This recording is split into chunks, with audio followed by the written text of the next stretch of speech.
Now, before we begin this video, I feel the need to lay out a few core facts. One of those facts being that the Gospels were definitely written anonymously, and this is the consensus of the scholars in the field. Now, I'm not saying this to commit an appeal to authority fallacy, which is when you only cite the authorities in order to establish something as being true. Personally, I feel that New Testament scholarship is near intellectually bankrupt, especially when it comes to the harder questions of Christianity. Questions like, did Jesus exist? Was Jesus divine? And did a Jew resurrect from the dead in the first century? They would answer yes to all three questions using the same kinds of arguments for all of them. Today, we're going to examine how Mike Licona embodies the intellectual bankruptcy of New Testament scholarship. Now, I could be a complete douche canoe and claim that Habermas and Licona are being intentionally deceptive here. I could be an absolute cockwomble about that, but that would be assigning motive and intent to them. Personally, I don't want to fuck around and find out how shitty it is to do that. Also, I kind of feel like that's already been done recently. This first clip is going to demonstrate how bad of a historian Gary Habermas is. So, of course, we can't bring back that event, and not knowing or not observing that situation. There's no way to test that to see if it was true. Well, not I only agree with that. but the only evidence for the resurrection of Jesus are in the Gospels. Well, first of all, that's not true. It's just not true. Flat out not true. I've already cited the Gospel of the Hebrews from about 125 AD. You go, well, hey, that's you fundamentalists. When you get something outside the Bible, you like it, you go for it. And again, I said, tell Dom Crossan you think he's stupid. A famous New Testament skeptic. Tell that to Bart. I don't know what he'd say about that. Tell that to Darrell Bach, an evangelical New Testament scholar, when he writes about this book. But there's others.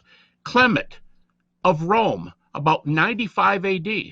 Ignatius, about 107 AD. Polycarp, 110 AD. Ignatius, for example, says, 7 years after the close of the New Testament canon, Ignatius says, when Jesus said, touch me, Ignatius said, they reached out and held on to him. You can say, I don't accept that. That's fine. But don't say there are no sources from that early time that affirm this. That's because you've whisked them under the carpet. Then you go, no story here. And I just object to that kind of scholarship or lack thereof. In that clip, Matt was only factually stating that the only independent sources we have for the resurrection are the Gospels. Really, all the Gospels should just be lumped into one source, because all of the Gospels are based on the first Gospel, Mark. They are definitely not four independent accounts of Jesus' life. They are just one fictional account. Even amateur historians would understand that if you have two sources for something, but one of those sources is either based on or influenced by the other source, then you really only have one source. Apparently, Gary Habermas doesn't understand this very basic concept in historical research, because he goes on to list a whole bunch of sources that are likewise informed by either the Gospels or just the general knowledge of the Christian community. Also, most, if not all, of what he cited was in the 2nd century. And the Christian doctrine about Jesus and what he supposedly did in his life was well established in the community by this time. Also, his initial diatribe about how you should go and tell John Dominic Crossan he's stupid, and then listing off a whole bunch of other scholars that people should go and tell off, was just really childish. First, I don't really care what the intellectually bankrupt New Testament scholars have to say about Jesus' resurrection. Second, I like how he brought up Bart Ehrman as if that was supposed to help him in any kind of way. For the resurrection, Ehrman only ever focuses on the Gospels because those are our only accounts of his resurrection. Ehrman also states that they are not historically reliable. Finally, Gary Habermas objects to this kind of evidence because it proves that the evidence that they have is shoddy at best. Next, we're going to get to Licona claiming that all ancient biographies are anonymous, and he does it in a very deceptive way. To say that the Gospels are anonymous is a card that is it's overplayed big time.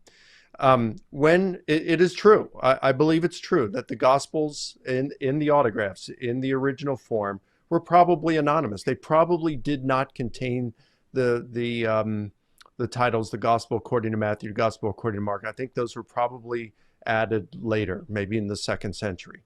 But it's overplayed, and here's why. When you take all the biographies that were written in that period, and over 100 of them, okay, in that period. If you just look at 150 years on each side of Jesus, this 300-year period, about any biography written about anyone, you have about 90, okay? But if you extend it even way past that, you've got over 100, okay? All of them are anonymous, with only 2 exceptions. You have the passing of Peregrinus by Lucian of Samosata in the middle of the 2nd century, and then you have the life of Elias in the Historia Augusta, written at the end of the 4th century. That's about a half a century after the Council of Nicaea. That's how late that is. Those are the only 2 that contain the author's name in it. The rest of them are anonymous. This is exactly opposite of reality. The only anonymous works, biographies or not, were fictional. Like the Gospels. He mentions the death of Peregrinus as a biography, but in fact it's an essay. So he's wrong there. The Historia Augusta is half fake, with most if not all of the authors assigned to the chapters being fake as well. But this also bites Licona in the ass, because the Historia Augusta was crafted by whoever to look like ancient biographies. Meaning that the chapters had people claiming to be authors within the manuscript. Mike's claim here is that the Gospels didn't originally have titles, and because the works don't mention the authors within it, that makes them anonymous. Which I'm with him on, but then he manipulates other ancient biographies to remove the author's name and then proclaim them to be just as anonymous as the Gospels.